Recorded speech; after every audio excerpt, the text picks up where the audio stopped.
Our MC is cast into a world where the women are the strong rulers and the men are weak and quiet.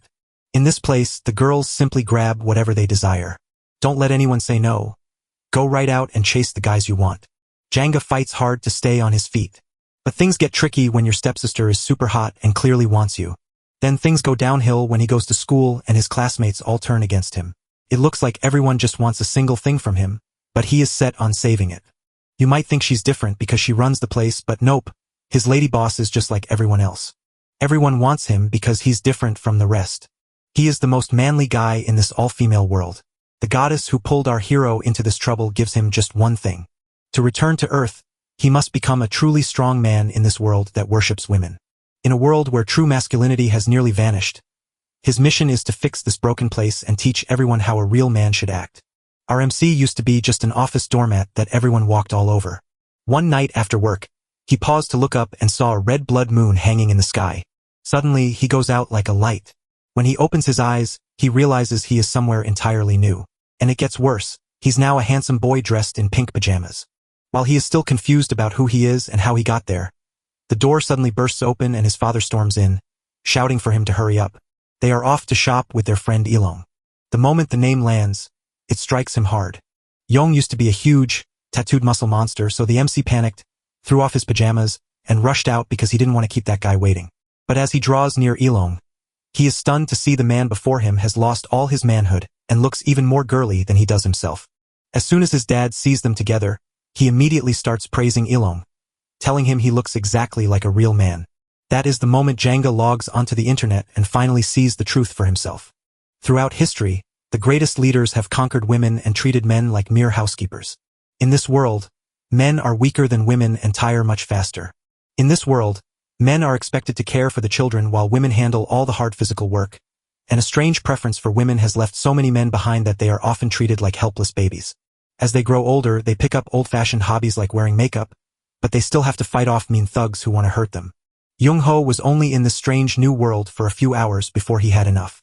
He grabs his friend Yong and insists they're going to get their manhood back.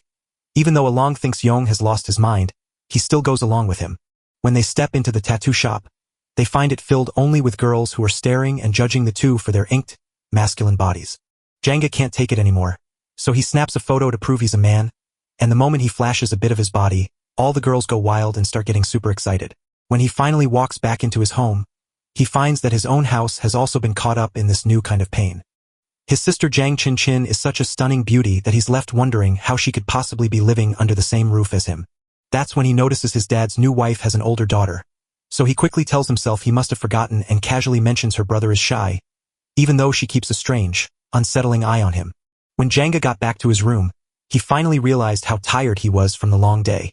He's been dressed up in fancy clothes, forced to wear makeup, bullied by bad guys, and to make things worse, both his dad and Ilong have turned into sissies.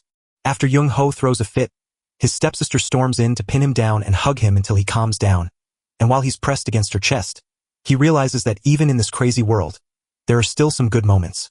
Late one night, Young-ha is sound asleep until a soft voice calls his name, and when he wakes to see a girl standing in his room, he instantly screams.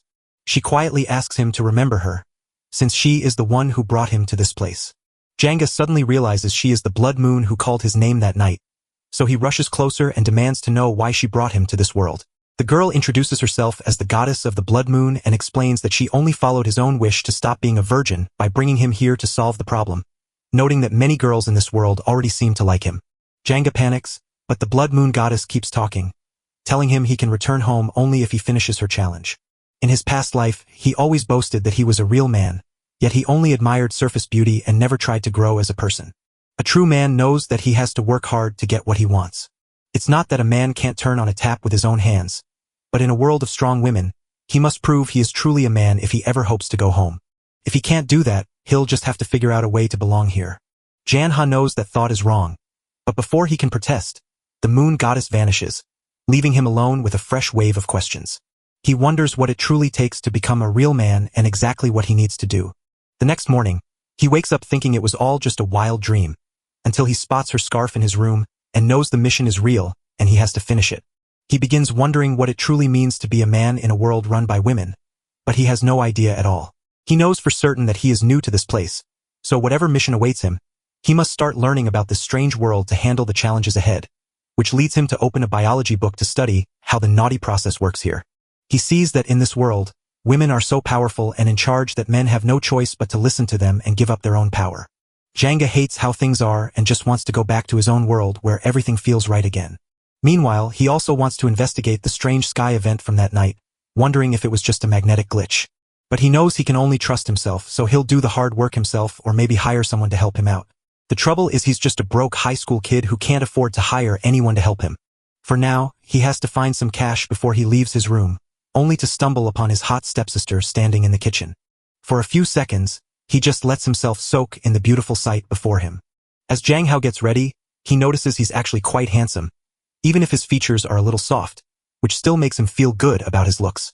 For the first time since arriving in this strange new world, he steps outside only to see his dad being grabbed by his stepmother, while his stepsister Chin Chin waits at the door. Jang Hao's last shred of respect for his dad vanishes in an instant, and he storms out without staying another second, only to find his plan ruined when he meets his best friend Ilong, who is so girly he's already bragging about the newest trendy lipstick. Janga reminds him to show a bit of respect, and that's when he realizes he's truly hurt Ilong's feelings. Jang Hao quickly insists not to worry about his words, because all he truly wants is to become a real man. Yong couldn't make sense of Jang Hao's words, but before he could ask for clarification, he spotted something alarming and urged Jang Hao to flee immediately because perverts were watching them. Just like that, a big girl hides behind the pillars and stares with wide eyes at all the boys. Jang Hao finds the whole situation ridiculous, convinced Ilong is just blowing things out of proportion, and insists that two grown men shouldn't be spooked by a girl hiding behind pillars. But Ilong disagrees, insisting they shouldn't take any risks. He grabs Janga's arm and tries to drag him away, but before Janga can protest, the creep takes another step forward, causing Ilong to sprint away so fast that Jang Hao can barely catch his breath as they flee together to calm down.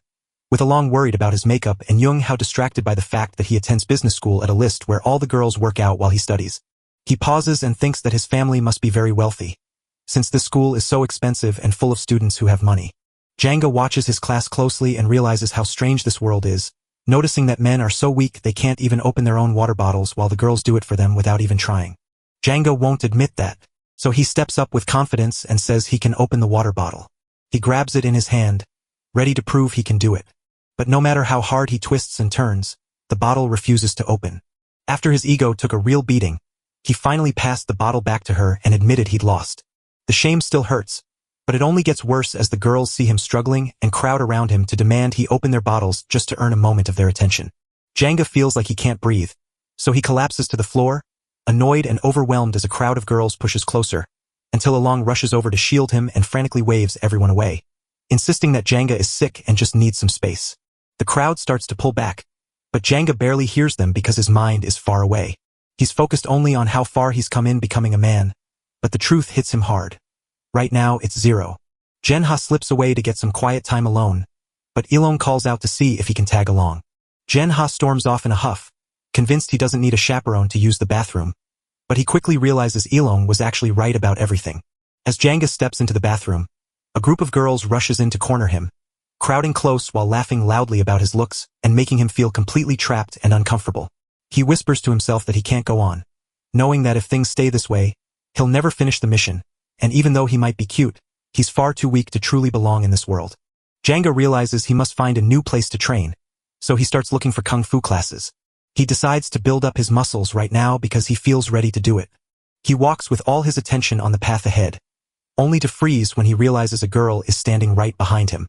Yuan, his classmate who always sits right beside him, makes Jung Hao jump with surprise. He yells that she shouldn't sneak up on people, but she just laughs and says he was so focused on his lesson he didn't even notice her walking up. Yuan tilts her head and asks if he's texting a girl he likes, then suddenly leans in so close that Jang Hao turns bright red before he can even answer. He tries to gently push her away, but Yuan instead takes his hand, marveling at how soft and silky his white skin feels, which makes Jang Hao panic even more, since in this world, women are bold enough to touch a man's hand without any thought. Jen Hao yanks his hand back and tells her to behave. His words deeply hurt Yuan's feelings, and as she looks at him with sad eyes, she whispers that he isn't the same as before. Yet Janga remains convinced he has never changed, so he tries to lighten the mood by offering her a massage to make her smile. Jen Ho panics and tries to push her away, but right then he realizes just how powerful she really is, and since he can't fight back, it makes him feel even weaker. He keeps fighting until luck finally smiles on him and the classroom door swings wide open. Janga sits down with a sigh of relief, opens the book, and is amazed to find the words easy to read, proving that for the first time, he is truly smart in this new world. Suddenly feeling brave, Jung-ho shoots his hand up to ask the professor to choose him, eager to show everyone he knows the answers and prove he isn't useless. But when it finally became his turn to speak, his face turned the color of a sheet. The words wouldn't come out, and even the professor stopped to say he looked sick and might need to visit the nurse. Janga glanced around and saw the entire class staring, feeling his chest tighten as every pair of eyes locked onto him. The girls start whispering about how strange he's acting, and the more they talk, the more embarrassed he gets. He bowed his head and prayed the ground would open up to swallow him or that he could just wake up back home. Later that day, Jang Hao and Ilong walk together, and Ilong notices Jang Hao looks exhausted. While Jang Hao says he just didn't sleep well, the truth is he is drained from the constant attention of all the women around him, who keep asking if he did something to them and sometimes even grab him in the hallway. On top of that, the unpopular boys who aren't popular try to trick Jang Ha into taking the blame for bullying even though he did nothing wrong. For Janga, school feels like a heavy burden that makes him wish he could just stay home. While he was walking, a girl suddenly stepped in his path and said she had something to confess. She gives him a gift and confesses her feelings, but Janga politely turns her down, wondering how bold girls have become compared to boys like him, while Ilong can't help but find his refusal strange as they later notice every other boy eating far less than him. Yong explains that boys have always been this way and even orders cucumbers without rice on a diet, leaving Jen Hao confused by how men can eat like birds. Wanting to build muscle and get stronger, he decides to order a huge meal.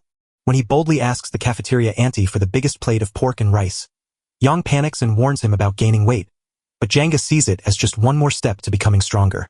All the boys nearby whisper that Jang Hao is going to get fat and ugly soon, while a few bullies watch from a distance, ready to tease him.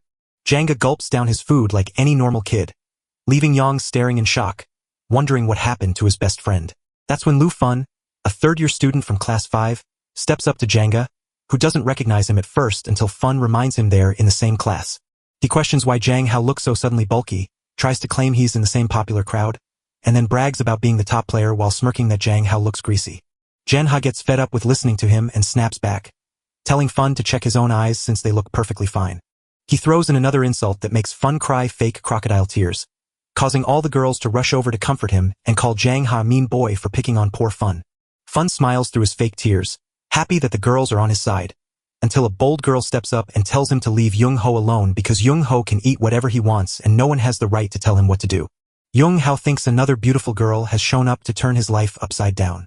Fun won't go away, so Jung-ho stares him down, orders him out, and tells him the master is eating.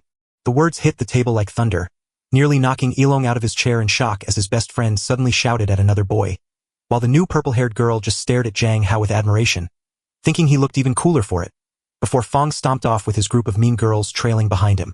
His fans swarm around to hug him, telling him not to feel jealous since he's still way more famous than Jang Hao, and besides, everyone thinks Jang Hao is going to get fat anyway.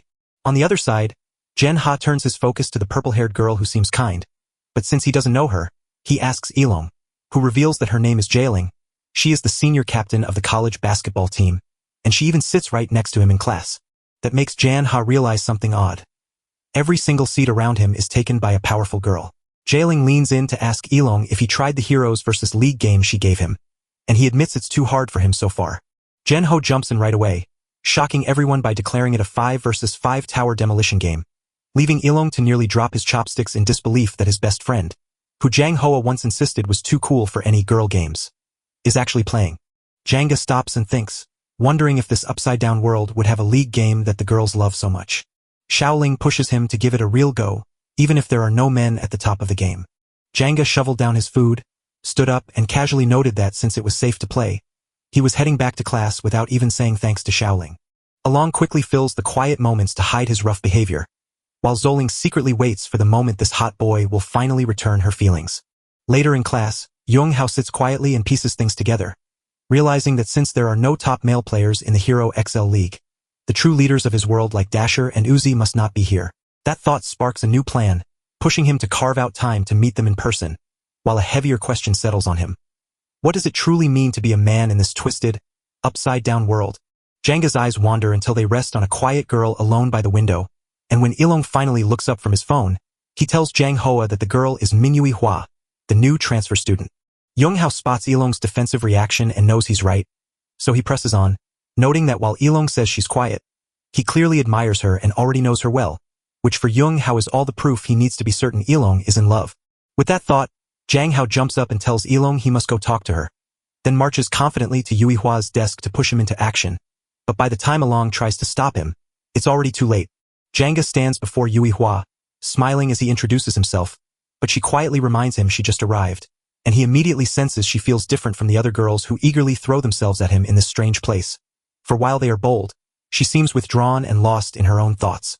Janga brings Ilong forward, but Ilong squeaks nervously that Yui Hua probably doesn't want to talk and shoves Janga toward the door. Yet Janga refuses to give up and leans in to ask if she's reading an English book or just doesn't feel like chatting. Yui Hua glances down and speaks the truth, admitting she has no words to say. Janga instantly understands that she isn't uninterested, but just too shy to show it. Janga acts on instinct, reaching out to offer her friendship and create a safe space where she can talk to him anytime. To Young-ho, that tiny moment is a big win because real men never let a girl carry the load alone. Just then, Yuan bursts in with her usual loud voice, demanding to know what Young-ho is doing with the new transfer student. And while Janga almost sighs at her talkativeness, her words spark an idea. He beamed at her, telling her she must be friends with Yue, so that Yue's endless energy and charm could make Hua feel right at home. Then he stepped in to bring them together and asked her to do it for him. Yuan beamed with joy and said yes right away. As Jan-hao walks back to his seat, Yui Hua looks up and silently mouths thank you, a quiet gesture full of meaning that leaves him feeling satisfied and believing he's finally halfway to becoming a real man and escaping this world. Suddenly, his sister Chin walks in and asks what he's doing, making Jen-ho nearly jump out of his seat in shock because she is barely wearing anything. So he quickly lies that he's just listening to music as she steps closer, saying she wants to listen too. Jang-ho can't stop himself from realizing how great it is to have a goddess as a sister, and he quietly admits that he loves them all. Chin slides right up beside him until their bodies are almost touching. She grabs one of her earbuds and jokes that he must love rock and roll because he's different from the other guys. He really wants Jang-ho to say please more often than he'd ever admit. Then Shin adds something else, telling him he is very attractive. Janga freezes, unsure of how to react and wondering if something is wrong with his new stepsister, but he tells himself this must be a test to prove his masculinity. Deep in his thoughts, a voice tells him that to stay a man, he must refuse temptation or else fall into sin, but another voice replies that a true man does what needs to be done in the moment, especially when a lady is asking, and that wouldn't even make him a sinner. The battle inside him grinds him down until Janga finally drives Chin back. But he trips and lands right on top of her, and for a split second, they are so close that Janga wonders if this is what it feels like to be a real man. His mind grows weak, the urge becomes too much to resist, and just as he is about to give in, it finally happens. Suddenly, a flood of memories hits him, where a girl from another world tells him he belongs to her and can't leave. Jen-ho suddenly snaps back to her senses, confused, and pulls away from Chin. His face turns pale, catching Chin's eye, who worries he is sick, but Janga forces a weak smile and lies that he just needs rest, even though deep down he knows he barely held on. Chin hugs him without missing a beat, pressing her head gently against his chest while telling him to take care for his sister's sake. And he admits she is kind but wonders if she hides bitter feelings beneath that kindness. Trying to steer the conversation elsewhere, Jang-hao blurts out that he wants a short haircut and asks what she thinks. Chin smiles and tells him she'll love him no matter what he does, and his happiness is all that matters to her. Words that stick with him forever. Jang-ho feels the weirdness of being so close to his sister, but he pushes it away and thinks only about tomorrow, when he'll cut his hair and start a new life. Jen-ho steps into the salon where a woman greets him with a beaming smile and asks if he wants to find his inner beauty, only for him to shake his head and say he has no interest in that kind of thing. The hairdresser tilts her head and asks what kind of style he wants. Jang-hao says he's just looking for a haircut that feels comfortable. The answer catches her off guard, since she has never heard such a request before. She thinks to herself that boys today never mean what they say, so if he asks for just a little treat, he probably wants something way more amazing. With that idea in mind, she dives straight into her work. With a quick snip, she finishes and beams proudly, while Janga stares at his sharp, clean new look in the mirror and can't believe it's the best haircut he's ever had. So she blushes and offers him a free cut in exchange for modeling at her salon. Janga feels uncomfortable with the offer and refuses to accept kindness he hasn't earned, but she keeps flirting with him until she slips him her card and tells him he can come back anytime before he leaves. Janga steps outside in disbelief, convinced he must be incredibly handsome for a woman to fall for him so easily. So back home he keeps staring at his perfect haircut in the mirror, feeling like a brand new man. He opens his wardrobe to find clothes that match his new style, but what he sees makes him frown. Everything inside is bright and colorful with bows on nearly every piece. None of it feels right for a man who wants to carry himself with confidence. Janga shakes his head if he is truly going to step into a new era. He knows what must be done and these clothes have to go. Soon, Janga's dad arrives with the groceries, and his stepmom asks Janga to help him carry them. But as soon as his father sees the fresh look on his precious son's face, he loses his temper and erupts.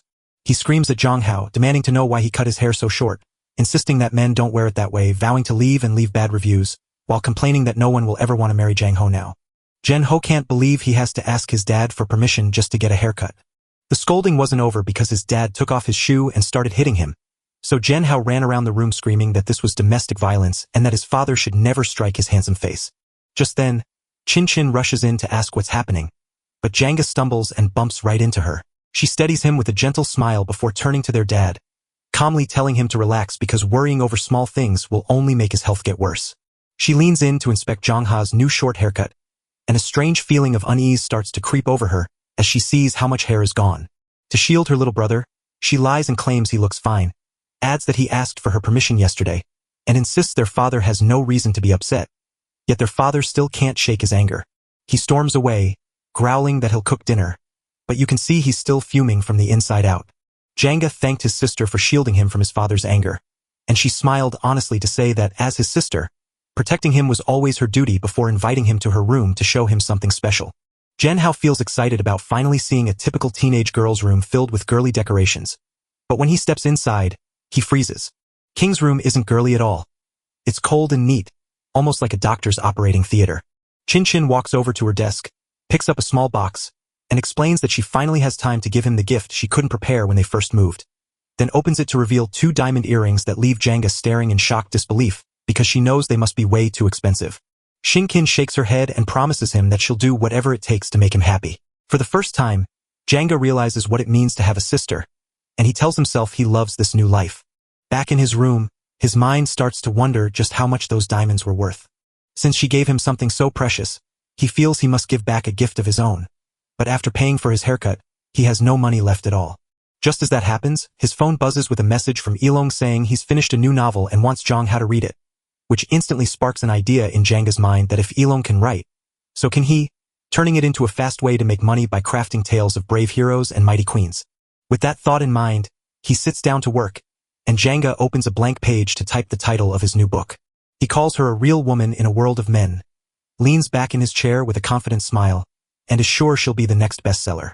The next day at school, Youngha's phone buzzed with a message that his novel had already passed the review and now he had to reach out to the editor himself. He discovers the review process is quicker than he thought, so he can start earning daily fees for every update from now on. It looks like his plan is finally paying off and he's about to get some money.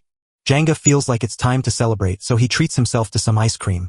The trouble is he only has $1 left, so all he can buy is a popsicle. He walks toward the store, but the moment he sees it, he stops dead in his tracks because it looks so familiar. All of a sudden, the past floods back into his mind. This is the very store where he first met his sister Amy when she was in her last year of high school before their past life ended. Amy was a tiny but mighty girl, the cheerful daughter of Uncle Kim, whose family ran the shop right next to Janga's, making their families best friends. She always promised to buy Janga lunch, and he realized that this sweet feeling was what falling in love truly felt like. Sometimes he just watched her from afar, unable to look away, until one day he finally gathered enough courage to tell her how he felt. But Amy just gave a nervous laugh and said she liked boys her own age, not someone so much younger than her. That day, Young Hao faced rejection, but he didn't give up. He vowed to train hard and grow strong enough to become the man who could protect Amy, just as he promised in his past life. But now, things have changed, and in this new world, people admire him for his beauty instead of his strength. With that thought, Jan Hao decides that this time he will succeed and finally win Ami's heart.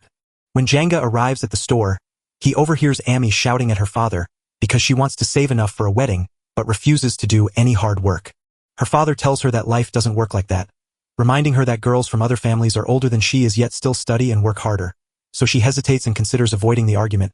But then Amy walks in and the moment he sees her face, his heart skips because to him, she is still as beautiful as ever. For a split second, he nearly loses the argument he just heard in his head. Then his eyes drift to the rest of her, and suddenly he stops dead in his tracks. Amy looks so much bigger than he remembers, and the shock almost makes him bolt. But before he can turn, she spots him, stares right at him, and asks if he's done something weird with his hair. Janga falls to the ground, shaking with fear. His body trembles and tears stream down his face as he begs her to stay back. Yet her beauty pulls him forward until he can only whisper that he remembers her from before and wants her to return. Sister Amy makes Janga sit like a captured hero, offers him watermelon slices, and jokes about how long it's been since his last visit. But inside he's shaking with fear and nervously tells her he's not hungry and just wants to get out. Amy gets excited and starts rocking him up and down on the chair. She pushes so hard that the chair snaps under the force. She gasps and asks in shock if he is okay, even though it was she who just hurt him. Janga leaps out of his reach, claims he's okay, and says he remembers something urgent he needs to do. Without even a second to spare, he bolts out the door, leaving Amy's voice fading behind him as she asks for his number, while Janga is already gone from the shop. Back home, he sits and wonders if it's unfair that someone as lovely as Amy also has the build of a giant. But he knows he wants to be like that too, because only then will he be a real man, so he tells himself he must start kung fu lessons soon, even though they're too expensive, and he still has to buy a gift for his sister Chin Chin and clean up his messy closet. His list of things to do keeps getting longer while his pockets stay empty, so he dreams that winning the lottery would magically fix all his troubles at once. Just as he thinks this, someone stops him, and Jenha looks up to see Chin Chin right outside his door. She hangs upside down against the wall doing yoga, and the sight surprises him and sparks his curiosity, leading him to realize that even the girls here practice yoga, though Chin Chin explains she only started because she was bored with the gym and wanted to try exercises usually done by men. Shan Ho Diaz feels it makes sense that in this twisted world, nothing good ever stays the same. Kin tells Jan Ho to do yoga because her thin and weak body will make girls bully him, which shocks Janga into realizing his sister is stronger than him. So his pride makes him grab her wrist and challenge her to an arm wrestling match to prove her wrong, while Chin Chin laughs at his strange behavior before agreeing to the bet where the loser has to give something to the winner. As the match starts, Chin Chin barely lifts a finger, while Jen Hao pushes every last bit of his strength, gritting his teeth and shouting that this isn't just a game because his pride is on the line. Thinking of men from the past who hid their true selves but kept their honor until the very end, he feels angry that he is now being treated like a helpless girl who can't do anything. His frustration builds as Chin Chin teases him, claiming he isn't playing badly for such a little boy. Janga's arm starts to hurt, but he won't stop because his pride won't let him give up. In a desperate move to end his pain, Chin Chin unleashes her full power and knocks him out in a single instant. She smiles warmly and tells him he did great, but Janga sighs and admits he's weak, then asks what she wants to do with him now that he's lost. So she presses her hand to his cheek and says she wants to feel what it's like to use his thigh as a pillow. Janga couldn't picture himself doing it, but seeing her powerfully strong legs built from yoga and hard work made him decide to just go along with it. He sits and says it's fine, but instead of resting on her legs, Chin Chin puts her head on his, leaving Jang Hao staring in shock because he thought that was her place to be. Chin Chin shuts her eyes and whispers that his legs are as smooth as she imagined. She asks if she can stay this way a little longer, and seeing how innocent she looks, Jang Ha nods and says she can stay as long as she wants because he is a man who keeps his promises and does everything he is told. A few days later, Jang Hao is deep in the flow of writing and wearing his glasses when his phone starts buzzing. He lifted his head, puzzled to see a text from someone on a lazy weekend. Yuan invites him to the amusement park with her friend Yui Hua, and since she's already asked his best friend Ilong to pick him up, Janga knows he has to get ready, especially when Young Ho hears Ilong's voice and sees him standing at the door with his little sister. Janga just wanted a quiet day to think to himself, but now he's stuck dealing with others. As he steps forward to say hello, a little girl suddenly jumps onto him, leaving Janga confused because he has never seen her before. He questions Ilong about her identity, and Ilong nearly tears up, accusing her best friend of forgetting about his own 6-year-old sister, Liling. Ilong yanks Ilong off Young Ho like Velcro and explains that she only met him when she was 4, so of course Janga doesn't remember her now. But Ilong has no idea that Jen Hao truly doesn't remember her, since in his past life he never had a sister at all. Janga has absolutely no desire to visit the amusement park because he finds the whole idea incredibly boring. Ilong shakes his head and says the story isn't true, reminding them that Yui Hua will be there to help Jang Hao unwind after days of non-stop work, while Liling wanders the room with wide eyes, already falling for Jan Ha. Jang Hao stands up and declares they're heading to the haunted house. But he's got to change first. He remembers his promise to Yui Hua that he would act like a real man. So he puts on his finest clothes and rushes off with Yang's urging, so he won't keep Yui Hua and Yuan waiting any longer. Before long, they reach the amusement park. Yuan glances at Liling and instantly asks who her child belongs to. Liling told a lie without a second thought, claiming she had just left Jenha's house. Once more, Ilong pulls her back to reveal the truth. She is his sister who begged to join him. and he only let her come so he could keep an eye on her. Yuan praises Janga's new look, saying he shines brighter with this style. She gives Yui Hua a little push, holding her breath for a reply while Janga laughs nervously, not sure what's coming next. Finally, Yui Hua speaks up and admits he looks good and handsome. Janga smiled softly, patted her head, and told her that since her voice was so lovely, she should speak up more often. With that, Yui Hua steps up, leads the way, and guides everyone into the haunted house. The spooky house really is haunted after all. Just as we guessed, Elong grabbed hold of Young Ho, admitted he was too frightened, and insisted we skip it all for some kiddie rides instead. Jen Ho can't believe a guy would get scared of a haunted house, so she tells him it's nothing while Luing shakes her head, thinking her brother is a wuss. Wuan quickly decides to split the large crowd into two groups, putting herself and Janga in one while telling Liling to stay behind and guard the boys, since it is a woman's duty. Liling suddenly throws a fit, refusing to go anywhere without Janga by her side. Yani Hao steps in to tell her to behave and go with her brother, reassuring her he'll be fine, while when Yuan feels disappointed and outsmarted since staying with Jan Hao seems like trouble, making Liling the much better choice. After Janga sends Yuan's group ahead to check the path, telling him and Liling to follow soon, Wuan feels scared and upset. But when Young Ho asks how she's doing, her pride kicks in and she insists that women aren't afraid because she's ready to protect Elong and his little sister. 10 minutes later, Jang Ho and Liling finally step up, and he promises to guard her like a sunflower while she quietly agrees to go. As soon as they step inside the haunted house, they are instantly greeted by the screaming of everyone else. Hearing the screams from inside, Young Ho realizes Yuan isn't as brave as she acts. He turns to Yui Hua and asks if she's scared, and she shyly nods, which feels strange in a world where girls are usually so confident. Django says that being scared is fine, and if she ever feels afraid, she can just hug him. But since so much touch is too much for her, she just reaches out to gently hold his sleeve. Jang Hao walks right past every scary monster, showing the brave heart of a true hero as he moves forward. The haunted house turned out to be even larger than anyone could have guessed. After 10 minutes of walking, Jang Hao suddenly realizes something is wrong. As he turns around, he realizes Yui Hua has vanished from behind him. Realizing she's lost, he rushes back to find her. After peering around the room, he spots her hiding inside a cupboard. He asks why she's sitting there, and she admits she got lost and hid in the dresser to keep herself safe. Janga chuckles gently at her fear, calling her a little bird and promising to rescue her. Yua feels a wave of relief, knowing she can trust Jang Hao since he was the first one to show her any kindness. As they finally escape the haunted house, Elong trembles from fear and vows never to set foot inside one again. Even his 6-year-old sister shakes her head and calls him an embarrassment. But when Zhang Ha and Yua return, Elong bursts into tears of joy, grateful that everyone is safe. When Yuan asks why the two of them took so long inside and if they had any fun, Janga flicks her on the head to stop her teasing. As Yui Hua stumbles toward them, Janga notices she's sweating and gasping. Then before he can do anything, she collapses into his arms, and Young-ha realizes she's fainted while Along goes into a panic, shouting to call the police but unable to find his phone. Even Yuan gets so flustered she quickly starts calling for an ambulance. Jen-ha told them not to worry because she would take care of everything. He picks up Yui Hua, walks her over to a bench, and lays her down softly. Elong nervously wonders what to do as she might need CPR, only to realize that would mean Young-ha would be the one to give her her first kiss. Wuan hates that idea and quickly shouts that she could just call 911. Jen-ha keeps her cool and suggests they grab some lunch and water while he tries a simple trick to wake her up. He holds Yue's head in his lap and gives her cheek a gentle pinch.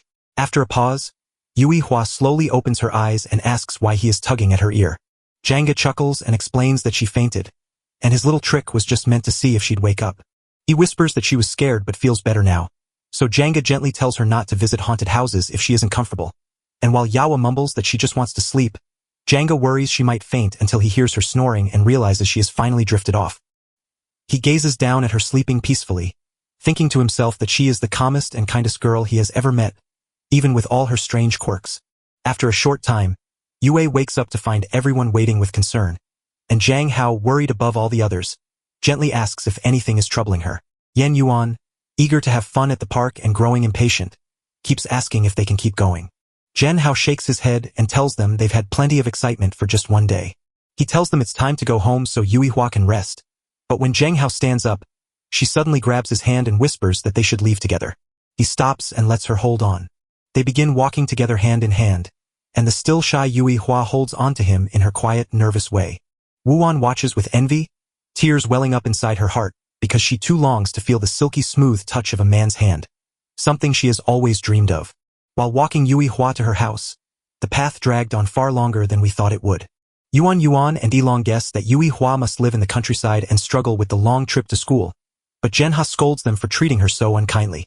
When they finally arrive, Yuan's jaw almost hits the floor in shock. Before them stands not a small house, but a giant mansion, and as they stare in awe, a butler dashes out, bows deeply, and shouts that the lady of the house is back. He insists the Lord commanded her to stay on the estate and wonders how she could have walked out without asking first. The rest of the group stands frozen, shocked that their quiet and shy friend has been living in a mansion this whole time. They sit inside a golden-walled mansion where the same butler who scolded Weiwa just moments ago now serves them special imported tea and cakes prepared by a chef who flew in just for them.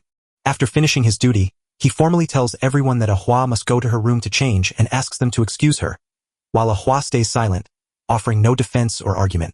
She just nods her head and slips away into the silence without a sound. Everyone else is left speechless, shocked that their quiet, shy friend Yui Hua is actually a millionaire from a powerful family, while Jen Hoa just stays calm and tells them to relax. Even though he admits it feels strange that the transfer student he casually helped turned out to be so important, the butler keeps scolding Yua for leaving without permission and ignoring her bodyguard, noting that her worried father has banned her from going out again. Yaya freezes and asks the butler if her father called and how her mother is, but the butler says her father did call, didn't answer any questions, and seems still too busy, causing Yua to grip her skirt tightly and mutter that he is always too busy to answer her calls. The butler steps forward to defend him, claiming the Lord is too busy but promising a gift on its way, a model of her favorite tank. He doesn't care about presents or expensive toys. She just wants her dad to show her that he loves her. Even the butler, with his stiff manners, looks like he's sorry for her. A while later, Along looks up the stairs and spots Yui Hua stepping out in a magnificent dress, his eyes lighting up instantly as he realizes his crush looks even prettier at home. While Jang Ha notices the shift, thinking that even though she's cute, she now seems like a lifeless doll. Janga leans in and asks if she is alright. Yaya whispers that her dad hasn't called back, but Jang Hao is still in the dark about what that really means. She invites him into her room to give him a gift, leaving Jenga puzzled but unable to refuse, so he follows her. As soon as he walks in, he is completely stunned by what he sees. In a world where women are usually tough and masculine, her room is soft and feminine, even more so than her sister's. Curious, Youngha wonders if her dad upset her or punished her for hanging out with them, even though in this world dads act like moms, and here at the villa, Owa lives alone with just the nanny, workers, and housekeeper since there are no parents around. She admits her dad used to be kind to her, but now he's always too busy. Janga asks about Yiha's mother, who explains she's so busy that Yiha has always lived alone. A truth that leaves Jang Hao in shock as she realizes how lonely her life has been. Her mother, the mayor, is always too busy to come home, and her father is constantly away working to keep the family afloat, leaving Yue feeling alone even when the housekeeper says everyone loves her, because she truly has never received any real affection or attention from her parents. Jen Hao gently pats her head and says she can call him anytime if she feels lonely, reminding her that she can also reach out to Yuan and Ilong since they're all friends now. So Yui Hua smiles at his kindness, takes his hand, and pulls him toward her closet, insisting she needs to show him something. When she pushes the door open, she finds herself staring at a whole room full of guns and tanks. She hands Janga her most precious gun, insisting it belongs to him now, while he refuses because his father would be furious, but she insists, telling him she wants to be his friend for life, and even the butler agrees, so Janga finally understands what she means. He tells her that their friendship is so real it doesn't need a gun to prove it. Hearing those words, Yue wraps her arms around him in a tight embrace and promises they'll stay together forever and never be apart. After a long afternoon at Yuha's house, the group heads home, and Jo tells them they'll see each other again at school soon. Yua can't wait for it to happen. As Youngha and Yang walk home, Ilong can't stop gushing about how fancy Yuhua's house is, how beautiful she looked in her new dress, and how much he wants to buy something new, maybe even something from another country, to wear himself. Janga says Ilong already has enough hair to style, so they shouldn't waste money on it. But then Younghao suddenly thinks that if his friend really wants clothes, it's the perfect time for him to buy some too. He has finally gotten rid of his pink clothes with bows and is so excited that he and his friends will go shopping first thing tomorrow morning. Inside the mall, Ilong asks what's the occasion, and Jen Ho replies that he's just using his extra cash from his part-time job to upgrade his clothes with no time limit. Yong gets into his best shopping spirit and helps Jen Ho pick out the finest things they can find. Jen Ha splurged on a whole new wardrobe and now thinks that's how girls feel when they go crazy on a shopping spree. After a while, Elon gets hungry and says it's time to eat. They head to the closest eatery, and as they place their order, Jang Hao spots someone whispering behind him, calling him handsome. He shifts his gaze to them, and even Ilong looks puzzled. Janga waves off the worry to enjoy his meal, yet he feels eyes on him, and soon a stranger snaps his photo, gushes to a friend about marrying him, and posts the picture online, prompting Janga to put on a cap to hide his handsome face when asked why he's being so careful. Ilong feels no jealousy over Jang Hao's looks, but agrees with the internet star Zong Zong that everyone must stay on guard because perverts are lurking everywhere. Jen Ha's caution is wise, even though the handsome man behind her doesn't realize he's becoming an online sensation that has hungry girls online begging to talk to him, all while a brunette happens to spot his photo. The instant she realizes Ling Ling posted it, she screams with joy, knowing that this gives her a chance to get closer to Jang Hao. After walking back home, Jan Ha slumps onto the sofa and complains that all the shopping has made him tired. Even so, he believes it's all worth it because he can finally toss his terrible old clothes into the trash. Suddenly, his phone rings with his best friend calling again, and Shangha wonders why he won't let him alone even after only meeting him a short while ago. As soon as the line opens, Ilong screams that Jang Hao is famous and trending online. Jang Ho is clueless until Ilong reveals his fast food photo has gone viral, so Jen shows him how to set up a blog while his sister Ling Ling gets angry that the pictures belong to her. Janga finally opened the app and found his name sitting right at the 4th spot on the list. He scrolls through a flood of comments where women call him hot and stunning, with some suggesting he should join the entertainment industry because he is so handsome, including a restaurant that proudly posted they are honored that the most beautiful man in the world chose to eat there. Changha stands frozen, unable to believe what he is seeing. Yet he tells himself it's just too much hype that will blow over in a few days. He tries to chill out by watching a live game, but when some nasty ads suddenly pop up on his screen, he swiftly deletes them. Good thing the gaming area looks normal again. His favorite game is still there, even though the presenter is now a girl, and he doesn't care who is on screen as long as they can play. That's when a bright idea hits him. Since he's grown up, maybe he should just start his own live show, where his talents will make it much easier than trying to be a writer. Right as he thinks about it, his sister Chin Chin walks into the room. She claims she was busy all day at the research institute, but somehow she also heard that her little brother has suddenly become an internet sensation. Janga feels embarrassed, realizing that she, too, knows the truth. Chin Chin wonders if he went out with Ilong today. He thinks she might be mad, but he admits he went with Ilong because they both wanted new clothes, so they just decided to shop together. She moves so close she pins him in place, her face goes serious, and she asks if anyone had bothered him. Janga pauses before admitting that nothing like that has happened, yet he stands ready to protect himself if it ever does. Chin Kin warns the naive Janga that women are far more frightening than he can imagine, gently holding him to remind him he is their father's only son, and that losing him would leave her unable to explain everything to their parents. She tells him to report instantly if a strange woman bothers him again, to share his plans with her, and then she leans in so close that if Jongha looks down, he'll feel her body pressed against his. After a long silence, she finally turns to leave but stops, saying there is one last thing, and when she grabs his phone without asking, Jung-ho suddenly feels nervous. The following day, a group of women gather outside Jang Ha's school, and he hides in the bushes to hear them whisper that he must be nearby, as they say it's a miracle to see such a handsome man these days. Django listens to every word, and his nerves start to tingle. He has no clue what's happening. He grabs his phone to call Yang for help, but before Jan Ha can speak, Yang shouts for him to stay home and not come to school. Because everyone heard the news about Janga being a student at this school, a huge crowd has swarmed this side just to get a glimpse of him. Janga can't believe his luck anymore, because all he wanted was a quiet break from this crazy world. But instead, it feels like everyone is trying to bite him. Yong tells him to skip the day and stay away from the chaos, especially since he already has plenty of enemies at school who don't like him, and now everyone is watching him. Janga sprints out of there as fast as he can and tells his sister, Chin Chin, about it. He urges her to ask their dad for permission to skip school, while she insists he head home and stop worrying. With nothing else to do at home and feeling bored, he decides to seize the chance to study and practice live broadcasting. At 18, he believes he can earn his keep by playing games instead of holding a part-time job, especially since he used to be the king of the game in his past life. He steps into his favorite game, only to find the characters look different. But since the rules haven't changed, he isn't worried. In just a few minutes, he is knocking out rivals with brutal 4 and 5 kill streaks, convinced he still has plenty left in the tank.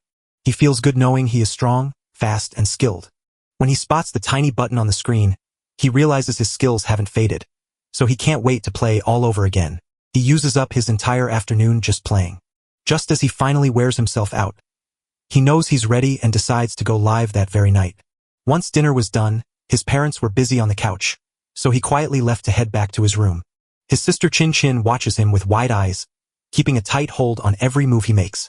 Janga steps up to his very first live stream, confessing that he's got a little bit of nerves. He steps onto the summer beach game court and spots something odd about the player he's paired up with. That player chases him around, never giving up until he finally catches up. The player questions if he used the deadly swordsman lethal to end it, and Jang Hao, sick of being followed in the game, immediately grabs the character stalking him. Right after that, he gets a message from her asking if he really used swordsman lethal to beat her.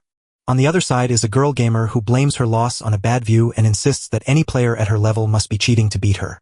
She claims to be the undisputed queen of games, and if she can't win, she says she'll just sell her computer and walk away. As the game continues, other players start digging into Janga's character, trying to figure out who he really is. But since esports hide a player's gender, no one knows if the winner is a boy or a girl. Even though the girl he just beat refuses to believe in cheaters, and says too many fakes are using fake IDs to join the game, while the group chat fills with complaints that make Young Ha wonder why everyone is talking badly about him when he has done nothing wrong. Though players kept asking Young Ho to join their teams, he turned them all down because he wanted to play by himself. The others instantly call him arrogant, saying he's impossible to live with as a boy and swearing they'll teach him a lesson, so he'll never try to sneak into a girl's game again.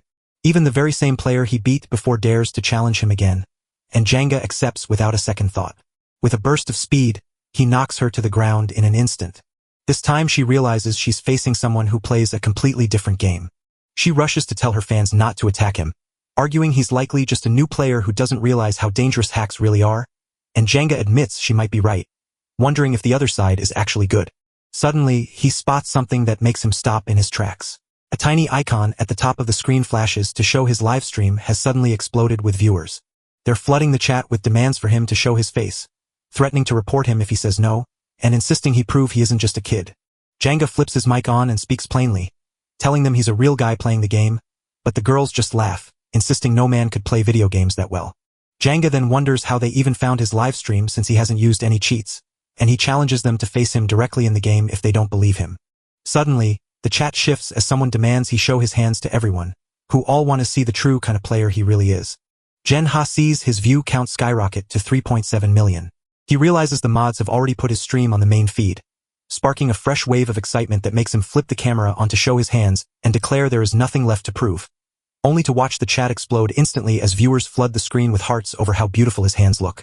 The girl he beat up earlier sighs and admits that if she'd known she was fighting someone like him, she would have tried to be his friend instead. Jen Hao couldn't believe the funny things people said about his hands, so he quickly shut down the chat to focus on the next round of the game. While that was happening, a mysterious girl sat inside a huge building, watching his live stream with intense focus. She quickly sees that this new streamer is already drawing huge crowds, and signing him will bring the company both a valuable star and a steady stream of money. After streaming for a bit, Young Hao finally said goodbye and thanked everyone for supporting his very first live show. But the girls wouldn't let him go, begging him to stay since 2 hours wasn't enough, with some even joking that he should ask his mom to check under his bed because they loved him so much. Janga feels so confused he immediately shuts down his computer, plans to stream again tomorrow at 8 o'clock for 2 hours, and heads to bed after 10 o'clock to rest and decide if school is safe, only to meet his best friend Yong at an ice cream shop the next day. He wonders if any girls are still following him around the school. Yong notes that fewer people are around than yesterday, likely because Jang Ha's absence has frustrated some who walked out, yet a handful still camp outside hoping to catch a glimpse of him. Jen Ha hopes they won't be around when he returns tomorrow. Along asks what Young Hao has been doing lately, and Jiang Ho replies that he's been writing novels and even doing broadcasts. This makes Along's eyes go wide, and he nearly screams, asking when Janga started streaming and why he never heard about it, even joking that since Young Hao is good at everything, he must also be great at streaming. Janga rushes to tell him to hush before anyone can hear. He pulls his hat down to cover his face and says he just started and hasn't signed anything yet. Just then, Jiang Hao gets a message from a famous streaming company. They asked him to reach out to their administrators and talk about signing a deal. Along spots the worry in Jiang Ha's face and asks what's wrong, and Jiang Ha reveals that the platform wants him to sign with them now that his streams are getting so popular. Along jumps for joy, shouting that they must sign Jiang Ha right now because his talent and looks guarantee he'll become one of the country's most famous men. He laughs, dreaming that once Jiang Hao becomes a superstar and makes a fortune, he'll be able to buy anything he wants. A dream that feels like a wild fever dream to Ilong. Jiang Hao says he's just a student now, so if live streaming messes with his studies, he'll quit instantly, and he's worried that becoming famous will mean losing his privacy and getting harassed everywhere, which is the very last thing he wants. Along tries to convince him that he can always wear a mask as a great way to get attention, promising that fans would follow him around and send gifts if he just sang or danced. But Jenga quickly sets a new rule. He can perform for crowds without showing his face, yet he refuses to dance just to beg for gifts. So Jen Ha must go, and they part ways. What they don't know is that two girls have been quietly watching Jang Ha from afar. As soon as they turn into the narrow alley, Jang Ha spots someone trailing them and quickly sends Ilong to the supermarket, letting him go on alone while Ilong doesn't suspect a thing and wanders off, leaving Jung Ho all by himself to sweep the empty street and shout that the chaser can finally step out of the shadows. That's when a gangster emerges from the shadows. She smiles at him and tells him how lucky she feels that he just walked into her world. She calls him a handsome boy and offers to take care of him. Janga glares back with ice-cold fury and demands to know who she thinks she is to speak to him that way. The gangster's second hand steps forward to ask how Janga could be so blind to Lu Xin, who owns every street in the area. Janga calmly tells her he knows no Lu Xin who runs the streets, and even if there were such a person, he isn't interested, so she should stop talking nonsense. As the second hand steps closer and tells the kid she wants to die because no one speaks to Lu Xin that way, Lu Xin jumps in and punches the girl in the face before scolding her for being rude to her beautiful little pet. Lu Xin smiles at Django, telling her he's got a lot of personality and she loves it, so she agrees the internet was right about him being handsome and decides right then that he will be hers. Lu Xin learns that her people meant no harm, but she's still asking him to be her boyfriend in exchange for 10,000 yen a month. Janga instantly knows the offer is way too low, yet he also understands that many men would dream of being swept away by a rich woman. He tells himself that Liu Xin is stunningly beautiful and incredibly strong, with a fit body that even shows off her defined abs. But then he wonders if being a man really just means leaning on someone else. He couldn't shake the feeling that something was wrong, so he turned her down and told her to get out. As Jung Hao turns to leave, Luin calls out again, telling him that it's normal for older women to take in boys and that she can pay more if he isn't happy with the first offer, warning that if he refuses once more, she'll have to use force as she spins a pocket knife and threatens to ruin his beautiful face. She presses the knife inches from his skin, but Janga doesn't flinch. Knowing kung fu, he grabs her wrist, twists it hard, and sends the blade clattering to the floor, finally finding a perfect partner to practice with. Janga drives his elbow hard into Lucian's chest, knocking her back as she grabs her heart. She mutters a curse under her breath, but before she can stand up straight, a kick flies toward his face, forcing Janga to duck just in time and sprint across the floor. He grabs the knife from the floor, whips around to face the gangsters, and points the blade at them while telling them to back off. Luin waves her minions back and says the kid is too eager to fight. She declares she'll tame the wild cat all by herself, rolls up her sleeves, and approaches him with a bold grin, while Zhenong Hao steadies his breath, realizes women here seem naturally stronger, and decides he needs a different plan to win. He clutches the knife and slashes over and over, pushing Lu Xin back with every blow. With his free hand, he pulls out his phone to call the police and warns her that if she doesn't stop, he will give them her name. Luyan freezes in shock at Zhenha's cleverness. Then she relaxes, steps back, and decides to drop the fight. Her followers stare in shock, unable to believe that their fierce leader is letting the boy go free. But Lucian just smirks and says that sometimes you have to wait for the handsome ones. She asks Jan Ha what his name is.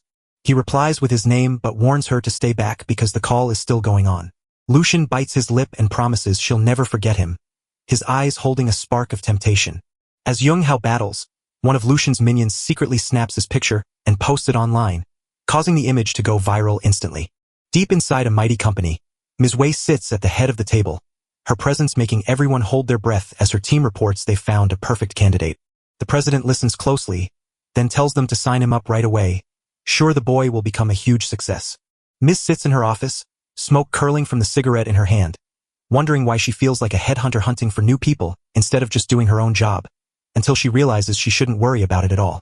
Her second agrees but warns that the president gave this as a direct order, wanting to meet the new boy in person. Ms. Wei frowns and asks if her mother ever gets tired of chasing new boys, muttering that her mom might just want a younger man to play dad. She asks to see the photos, and the assistant hands them over, revealing that one of them is of Zhang Ha in the middle of a fight. Ms. watches him closely, noticing that while he still looks like a high schooler, his strong presence and personality make him stand out, and she believes that if they guide him right, he could become a huge success for the company. She commands her assistant to dig into Zhang Hao's business and deliver the full report by afternoon. Once they are gone, Ms. Wei strides to the window and looks out at the city spread beneath her. For a brief second, she thinks about the boy who grabbed her attention, Zhang Ha. While Zhang Hao dribbles the ball in the schoolyard, Ilong stands right there, looking pretty annoyed. As soon as Zhanga sneezes, Ilong tells him to stop playing and cheer from the sidelines, because basketball is just a sport for girls. Janga shakes his head, saying it was just a sneeze and that basketball isn't just for girls. He snatches the ball and sends it straight into the hoop. As he leaps into the air, his shirt rides up just enough for a girl watching from afar to catch her breath, convinced she's seen something truly beautiful. After Janga lands and proves that boys can be great at basketball, Young lets out a sigh of relief, realizing he isn't the only one cheering for the team. A huge crowd of girls scream Jang Ha's name to cheer on the court's best player. Later, Ilong talks to Yue about how strange it is that Jang Hao became famous so quickly, but Yue agrees that as long as Jang Hao is happy, that is all that really matters. Ilong nods and admits that Jang Hao is so cool that even Chin Chin, the shyest girl in school, has fallen for him. Not far away, Fong sits with his minion, sneering that Jen Hao just likes to show off for girls and that no one sees his true, arrogant nature behind his pretty face. While a girl hides behind a pillar secretly snapping photos of Jang Hao, she whispers to herself that Sister Lu Xin promised money even for blurry shots, convinced these pictures will help her plan succeed. Jen Hao suddenly turns his head to look at her, but when he sees no one there, he just shrugs it off. He convinced himself he was losing his mind and went back to the game. The stalker drops her camera with a grin, convinced she can sell these shots for $200 and that betraying Young Ha's friends is the perfect price to pay. At the school gate, Jang Ha and Yui Hua say their goodbyes with a gentle warmth, while Young playfully clings to Jang Ha's arm to demand his own proper farewell. Janga just chuckles, gives him a light shove, and treats him like a close friend in his own easygoing style. Suddenly, Jen Hao comes to a dead halt. His eyes drift to the bushes where he spots a camera lens, realizing someone is sneaking photos while Along misses it completely, but Young Ha's sharp senses catch it instantly. He squints and mumbles that it's nothing, but he can't stop the bad feeling that someone is watching him. For a split second, he wonders if the person filming him is his sister, Chin Chin. Jen Hao finally listens to his gut and steps toward the tree where a girl is hiding. She panics and starts rambling that she wasn't doing anything wrong. Janga looks angry and his voice is sharp, yet he feels a tiny bit relieved that the person hiding isn't his sister Chin Chin, so he demands her phone to check if she was recording him. The girl tried to say she was just taking a picture of the view, but Jen Hao didn't buy it because he had her secret video ready to show her. Cornered, the girl finally admits Sister Lu Xin convinced them to take the photos, promising they could sell each one for $200 as long as the face is clear. Janga can't believe Lu Xin is still pulling the strings from the shadows. The girl stammers nervously, saying that Lu Xin is the actual boss of the area. Janga says he gets it, but if she wipes those pictures, she can leave. She hurriedly follows his orders, then dashes away, convinced this is now Lu Xin's burden and that she must figure it out alone. While on Saturday, Young Ha heads to the mall with Along. Along is thrilled and wonders if Jang Hao has already signed his deal with the streaming company. Young Ho told Janga and Diaz that he did it, and to everyone's surprise, the company even agreed to his own special terms, starting with getting his old stream gifts back so Elong could help him decide what to keep and what to return. Young feels giddy at the thought of free gifts and even jokes with Jang Hao, wondering if a special girl sent him something. At the same time, he feels a little let down that Jan Ha didn't tell him sooner. But once Janga explains, Elong realizes he just wants to buy a gift for his sister to return the favor for the earring she gave him. Then Elong pressed Jang Hao for the specific conditions he had set with the company. Janga explains it plainly. If he doesn't want to show his face, he won't, and while he can make other content or go to offline events, he'll only do those things if he agrees to them. His live streams run for 2 hours each day, stretch to 5 on weekends, include at least 1 rest day per week, and most importantly, he always knows in advance if the company needs him to do anything besides play games. Most importantly, his face will stay hidden and unknown. Along is blown away and tells Young Ho that he's an incredible negotiator, convinced the company only agreed because Young Ho is already one of their biggest stars. Hearing that, Young Ho blushes slightly, feeling shy from the praise.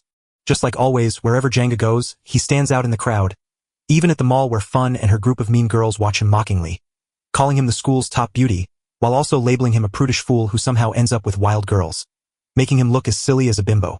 One of Fun's minions sneers that if they were as stunning as Young Ha, they'd never waste their beauty on someone like him who uses his looks to get away with shameless acts. A restless minion turns to her sister Fun and suggests dragging everyone to the beauty salon next door to vent their anger by trying out new lipsticks. Fun chuckles and waves the idea off, telling her friends that her dad just gave her a big pile of cash to buy lipsticks for herself, so she can easily give them some to share, and everyone cheers while she leans in to whisper a cold plan to teach Jan Ha a lesson that has them all jumping for joy. Their clever plan was to surprise him, snap funny pictures, and post them online so everyone at school could see just how silly he looked. Fun adds a warning that they must find a private spot away from watchful eyes, or else risk getting caught while she grins, imagining his humiliation, knowing her sinister plan to ruin his reputation will fail because no matter how hard they try, it's impossible to make Young-ho look ugly since he is just too effortlessly handsome. Jae-ha splurged on a super pricey gift for his sister. Ilong jokes that he must be an amazing brother, since he spent over $1,000 on that fancy belt just to show how much he cares. Janga admitted that since he started streaming, his daily pay was so good that giving Chinchin real diamond earrings just made sense. Along stares in shock at the news of the real diamond earrings and can't wait to see them himself. As the two friends chat and walk toward the bathroom, they don't realize Fun and her crew are quietly following them right behind. The girls think this is their perfect chance to bully Jong-ha and snap some embarrassing photos, but Fun steps back to keep watch outside while telling her minions to follow the boys inside, because she's scared that if Young-ha catches her in the bathroom, he'll start rumors about her stalking him. Her followers are so dumb they don't notice her doubt, so they keep going with the plan anyway. Inside, Young-ho steps out just as Ilong is busy fixing his look. Jang-hao casually tells him to stop wearing that perfume because it makes him smell like he's trying to sell it. Just then, two of Fun's goons crashed into the men's bathroom. One of them lunges at Jang-ha but trips and almost crashes face first into the ground. Janga springs into action, snatching the guy by his collar and demanding to know what he's doing. Before the other minion could scream that Jang-hao shoved him on purpose and demand he watch his step, the already annoyed Ilong jumped in to defend his friend, insisting the guy just tripped himself and Jang-hao never hurt anyone. Instead of admitting his mistake, the fallen minion angrily charges straight at Ilong. Just as he's about to move, Jang-hao steps in and stops him cold, telling him to leave his hands off her. He warns that anyone who tries to touch his friend is walking straight toward their own death. The little guy tries to talk his way out of it, but his voice cracks as he insists he didn't hurt anyone and has no desire to die. Even though his words fall flat next to Janga's total lack of fear, Django shouts for everyone to step aside and get out of the way. Instead of giving up, the minion tries one last time to mess with him by spitting and calling him disgusting, but Janga dodges the spit just in time as his patience finally snaps. He yanks his fist back and smashes it right into the minion's face, letting him know they're girls, but that doesn't mean he'll hold back. The second minion screams that Young-hao just hurt her friend. Ilong, already fed up with the delay, rolls up his sleeves and steps forward. In seconds, the two minions dive into a wild hair-pulling brawl that makes Young-ha wince, so Young-ho steps in to show them how a real fight looks. He quickly shows both of them a lesson by landing fast, sharp, and controlled strikes that hit harder than anyone can update their software. Once it's done, Young-ho warns them to mind their own business next time. One of the minions clutches her face and screams that Jan-ha will regret hitting her, threatening to call her partner to come and deal with her. Janga stands tall, completely unbothered by empty threats, and shows he has no fear of them. Outside the mall, Jang, Hao and Ilong walk together down the street. When Shui comes back with her partner, she immediately starts complaining, pointing at Young Hao and claiming he attacked them. Shui's tall, muscular partner looks at Young Ha with pure disgust. The minion lied, claiming he was trapped in the bathroom with no way out. Just like always, Fun laughs and slips away to the bathroom, telling her helpers to go ahead with the beating.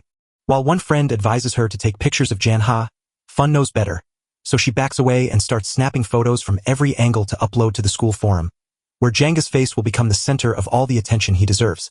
Shui keeps up her performance, forcing fake tears onto her face to play the role of the poor victim. Django doesn't hesitate or show a single bit of fear. He boldly asks what those cowards are doing to come back. Ilong, stepping back with a warning, reminded him that he and Jan Hao only fought back because they had to. Shangha isn't being defensive at all.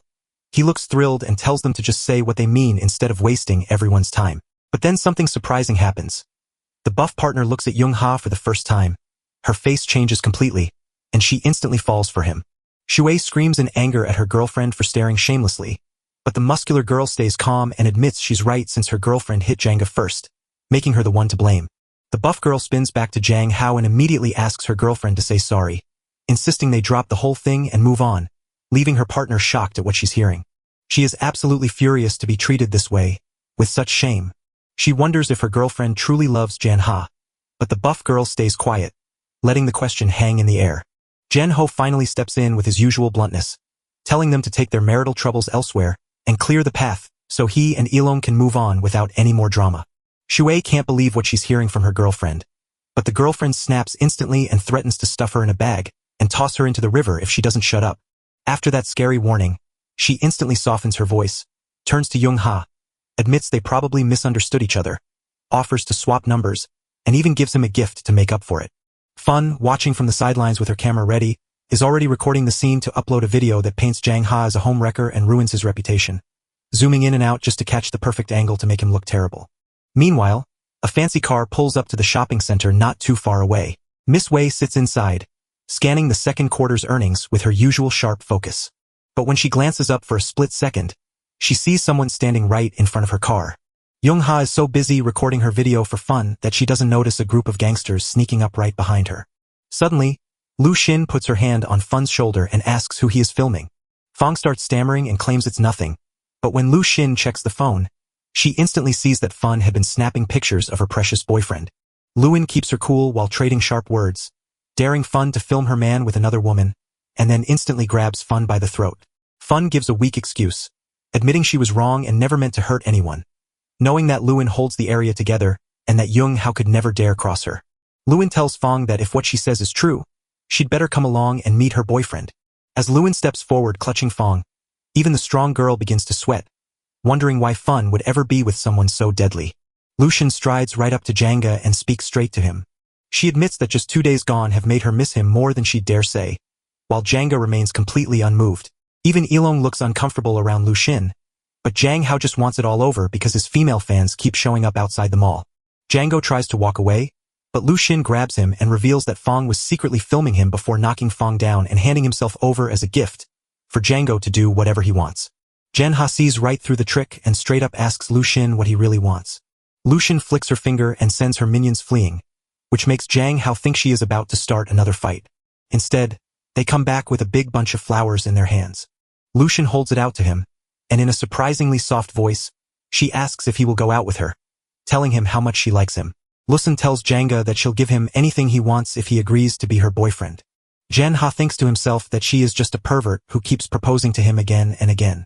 He once again politely tells her that he's not interested, that he doesn't want to go out with her, and that she should just leave because he's in a hurry and needs to go. Even then, Lucian asks him to take at least the flowers. Janga thinks it's funny that the girl who once held a knife to him is now offering flowers with a sweet smile, and he's convinced she's just playing him. Django tells her that since he's not interested in being her boyfriend, he doesn't want her flowers either, reminding her that after she threatened to kill him in the alley, it's best for them to pretend they've never met and go their separate ways, or he'll have no choice but to call the police. Lucian's goons were stunned by Young Hao's bold words, but Lucian waved them away to stop interrupting his talk with her. Ilong nervously asks if Lu Xin plans to hurt anyone, and when her gaze finally lands on him, she realizes with a start that he is Jang Hao's best friend. Jang Hao quickly checks if Lu Xin is also watching her friends, but she calmly says it's only natural for her to care about the people close to her boyfriend, noting that she can't even stop some of her own friends from getting obsessed with him and his pals. Janga realizes her innocent smile hides a deadly threat delivered through Ilong. Janga suddenly changes the subject and suggests they just let everything go, but Lu Xin refuses to forget their love and asks him to say love before inviting him for a drink at the bar. Janga turns his head away from her hand and asks her for the address. Lu Xin smiles, agrees to meet her at 7 p.m. at the Lights Up restaurant on the west side, and she promises to be waiting there, even calling him honey, in a way that makes Jan Ha cringe, but he assures her he'll be on time. Later, Ilong pulls Janga aside to warn him that the woman looks like a gangster with tattoos, and while Ilong insists they just call the police, Janga explains that without criminal records, the cops can't help much and getting angry could make their lives miserable. Janga tells Ilong that he will face Lu Xin tonight as a sacrifice, promising that his recent kung fu practice will keep him safe while Ilong must stay on his guard. As Ilong hears those words, tears stream down his face, convinced his best friend is about to throw himself into a blazing pit of fire. Just then, another person showed up. Miss Wei's assistant says to Jan Ha that the CEO wants to meet him and that he should go along because it's for his own good. Janga realizes once again how troublesome this reverse harem has become, feeling sick and tired of girls chasing and harassing him around the clock. He even asks, who is the CEO supposed to be? Suddenly, bodyguards close in on him, leaving Young Hao completely at a loss for what to do. He didn't expect so many people to crowd him with demands at the same time. He sends Ilong back home and promises to give him a call if he needs anything. Then Jang Hao followed the assistant all the way to the headquarters, where he was greeted by a woman so powerful and commanding that she seemed to own the place. Even for Jang Ha, the air hangs heavy with tension. She steps up, introducing herself as Nan, the CEO of Fanghong Media Group. She walks right up to him and tells him that his very first stream was a huge hit, and no one else in the world streams quite like he does.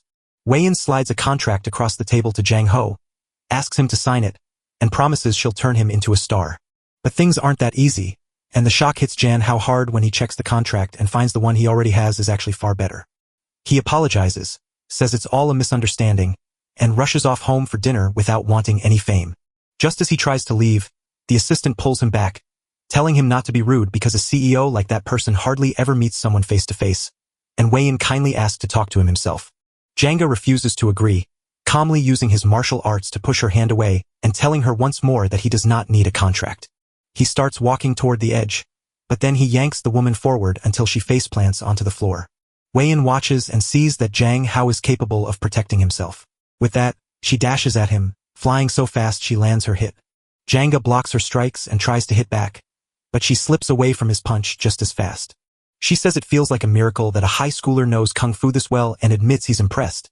But Janga replies that while he's grateful, he can't take Wei-in's offer. She tells him not to rush saying no because she has everything in the world she wants, and she promises him more time to think it over. So Wei-in tells her helper to take him home, and Jan-ha finally sees that she's no pushover to mess with. Back home, Janga texts his friends with a voice recorder, razor, and pepper spray to get ready for his big date. Then he sends Yong a message saying that if there's no call by 8:30, Ilong needs to call the police. Janga knows he has to fix things with Lu Xin tonight, or his peace will be lost. He steps into the bar and is immediately greeted by a girl who tells him their boss has been waiting for him. He invites her to join him, and soon he finds Lu Xin sitting on a sofa like a queen while two servants stand guard by her side.